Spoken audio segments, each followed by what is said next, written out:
Howdy Moz fans, and welcome to another edition of Whiteboard Friday. This week we're going to chat a little bit about the mobile world, and specifically whether we should be investing our mobile marketing efforts into the mobile web, meaning a website that is responsive and adaptive or specifically designed for mobile browsers, or whether we should be worried about building a mobile app to help draw in traffic and gain customers and users.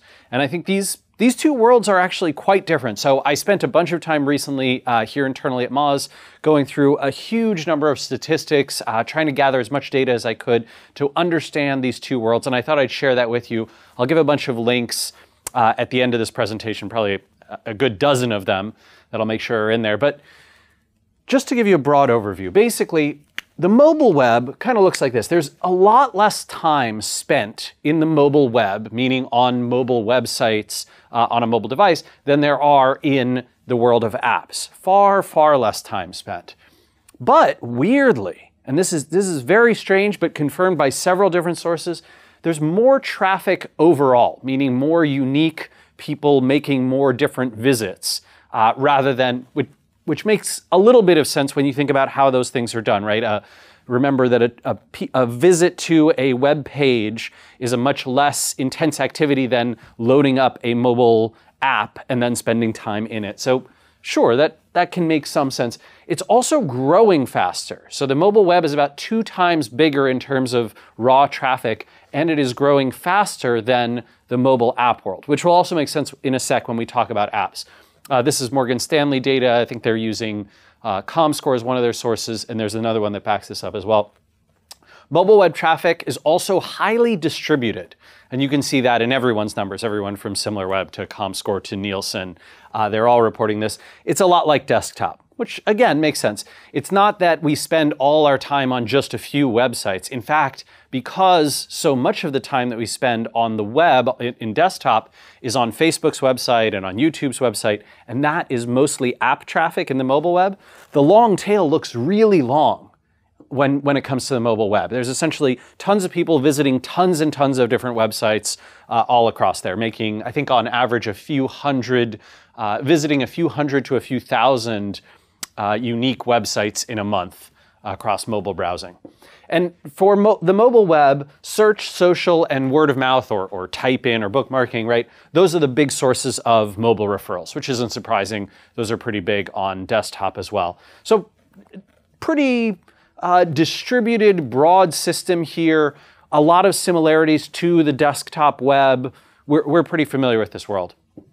Mobile app world quality's kind of different though. Apps dominate. I mean dominate like they crush the times we spend on mobile devices. So you might have seen Mary Meeker's State of the Internet report for this year showing that mobile traffic in 2014 eclipsed desktop traffic. We now spend, desktop traffic is weird. It basically kept growing, from 1990 to 2010. And then it's basically today almost exactly where it is in 2010. It's weird. Weirdly, I think a good trivia question would be, do people spend more or less time on desktops today than they did 5 years ago? And of course, we would all say, well, they spend less. But actually, we spend a teensy bit more than we did then. It's just that mobile has gone crazy. Mobile's eaten up all of the rest of the time in our lives. We don't see our friends or family anymore. We don't eat meals. We just browse our mobile devices. And so mobile is about 85 to 90%, depending on the source, of time spent on mobile. That's, it's your YouTubes and your Facebooks and all those kinds of things. It sends and receives far fewer referrals. So basically, most of the ways that people are getting to apps is not from another app or from a website or it's directly from the launcher, right? They're going to their home screen, they're clicking on that app. That makes pretty good sense. But they're also not sending out as much traffic. So if you're browsing Facebook on a mobile device, it seems like on average you're less likely to click onto a mobile web link and then load up a web page versus maybe if you're browsing Facebook on the desktop web, which also makes sense, right? You want to stay in the app that you're in. Mobile speeds are slower, especially outside of countries where 4G and LTE are common. The top 25 to 50 apps in mobile, and depends on who you ask. For some sources are showing that just the top 5 apps are responsible for 80 to 90% of all app usage. And this is data from Forrester, data from ComScore. Marketing Land did some work on this. And so what we're essentially saying here is if you're not in the top 25 to 50 apps on a platform, you're probably getting very little mobile app activity because it turns out that the long tail is nowhere near like it is on the mobile web. People don't visit, hundreds and thousands of apps. They visit just a few. In fact, the average mobile owner uses about 24 apps per month, 24 unique apps per month, and visits between 10 and 30 times as many unique websites in a given month. 7% of heavy app users, so the people who download the most apps, use the most apps, they're responsible actually for 50%, a full half of all download activity. So it's sort of a small subset of app users who just go crazy. They download every app they can. They treat apps like websites, right? They have this huge long tail. But for the 93% of the rest of us, a little bit different. Most new discovery for mobile apps comes from three sources: mobile web, word of mouth, or app store top lists. That tends to be how we get to the app world. So these two are very, very, very different, right? They're different in usage, they're different in how they operate, they're different in how you would need to do marketing around them. It's my general opinion, based on what I've seen about the mobile web, that every business needs to optimize for the mobile web, right? And you have to optimize in a few ways. That means you must have responsive or adaptive design. It's just not an option anymore. You've got to have a mobile search-friendly experience, right? So being able to get the mobile search-friendly tag, which means you can rank better, but it also means that you're delivering a better user experience from search because search is so big to the mobile web world. And you should be SEO aware and optimize your site for search engines, right? That's critical. If you're watching Whiteboard Friday, you're probably doing a fine job with that. You need to load fast, right? Even on slow connections. I think one of the challenges is that a lot of us assume that everybody's on 4G, everybody's on LTE. That is not the case, especially in a lot of the developing world. But even in the United States and in Europe and other countries like Japan, there is plenty of connection speeds that are slow or limited due to where people are, particularly when they travel or inside buildings or having connectivity issues. I'm sure you've all experienced that. And finally, got to provide that great user experience and a great content experience that delivers answers quickly. So I don't mean just loads fast, I mean gives people the answers they're looking for quickly, because as we know, Google is using click-through rate and pogo sticking and all those kinds of things.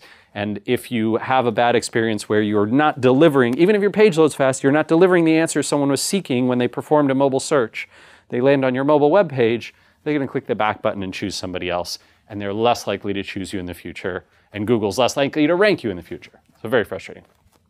But mobile app development, again, this is my opinion. I think that there are plenty of folks out there who have reasonable disagreements about the way that I think about this, but based on what I've seen, I would generally recommend that mobile app development is only right for your organization if you fit a few criteria. First off, you need to have a great strategy around what your mobile app will do, and that there need to be features and value that your app provides that you could not provide well or could not provide at all in a mobile web experience.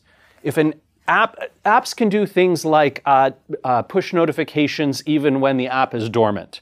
That's very, very tough for a website to do, although Google has talked about potentially making that available in Chrome someday, so maybe. Integration with contacts or integration with other apps, integration with the phone features itself, right? The calling and the device system, or the root functions of the phone. Those types of things, if you can provide value off of that you could not do through a mobile website, okay. And by the way, the mobile web provides a lot more features and functionality than many folks often think it does. I'll link you to another great piece that was on Hacker News the other day that has just a great chart of all the things that you might want to be able to do and whether they're supported on mobile web or app or both. Second, you've got to be able to convince not only yourself, but convince your team, convince your audience that you can be among the top few, let's say 100 apps in the world, or you only need a small handful, maybe a few hundred to a few thousand people to install your app in order for it to be successful. if you can't make one of those claims, either we're going to be one of the top few hundred apps in the world, or we only need a few hundred to a few thousand people on our app, well, the way apps work is the rich, right, the dominant apps get all the traffic, all the activity. I think it can be very frustrating to say, hey, we're going to build a great app that, you know, sits somewhere in the middle of the pack, just like our website sits somewhere in the middle of the pack. That's not how it works. All the attention goes to the most popular apps. C, your app can beat the retention curve odds. So again, in my research, what I found time and time again is that mobile app retention is it's just awful, terrible, right? Basically, after 90 days, the overwhelming majority of apps, I think more than 9 out of 10 apps, will never be opened again after 90 days. And so you've got to find a way to make your app retain users and keep their interest, keep them coming back to you again and again. And that is no small feat. And number 4, you've got an amazing team of app developers, or an incredible, you know, 1 or 2 people who can do great app development and make a world-class product. Because if you're not going to be best in class, app world just doesn't feel like it's worth it. All right. Now let me add a quick caveat at the end of this. So what I want to say is that this world of apps versus mobile web could change. And in fact, I think there's a lot of people in the SEO world who believe that it's on the verge of changing because of what Google is doing with mobile app integration into mobile web search. So if I do a search today for Best Pasta Portland on my mobile device, I am going to get pretty much exclusively mobile web content. And that's true until and unless I perform a search that really is very app-focused or app-centric, right? So if I were to perform a search like find best local restaurants near me, it might come up with Yelp or travel destination app. Well, right? Google will pull up in my results probably TripAdvisor and stuff like that. That is happening a little bit today, and we do see it, and I think there's folks who are going, hey, this is an opportunity, and it is an opportunity. But Google's also made another change where they are now indexing content inside of apps, including in Facebook, which was a big announcement a few weeks ago, and potentially will be placing those inside of the mobile search results, potentially even if you don't have that app installed. That's the game changer, right? If it turns out that mobile search, which is now more than 50% of all search, becomes a place where Google does sort of what they did with Google+. Remember where they were giving highly biased preferential treatment to posts that had been Google+, even from people who were barely in your network or connected to one other person. And you know, they made Google+ like the center of the local ecosystem and all those kinds of things. If they do the same thing in the app world and they give this biased preferential treatment across the board to apps rather than to mobile web content, we could see this equation start to change. And then it might make sense to say, hey, even if I can't attract and keep people and build the best app in the world, maybe I should build an app anyway, just to be able to expose my content and get the benefit to Google. I think it would be a little bit of an odd move from Google, but it's not impossible. And I think in 6 to 12 months, we're going to know a lot more. There'll be plenty of studies and data about the clickstream patterns on mobile search and how often the results appear and how often they're clicked and how often that leads to a mobile app download. All those kinds of metrics should be available in the next 6 to 12 months. And then we'll be able to report back to you with a lot more about whether this equation's changed.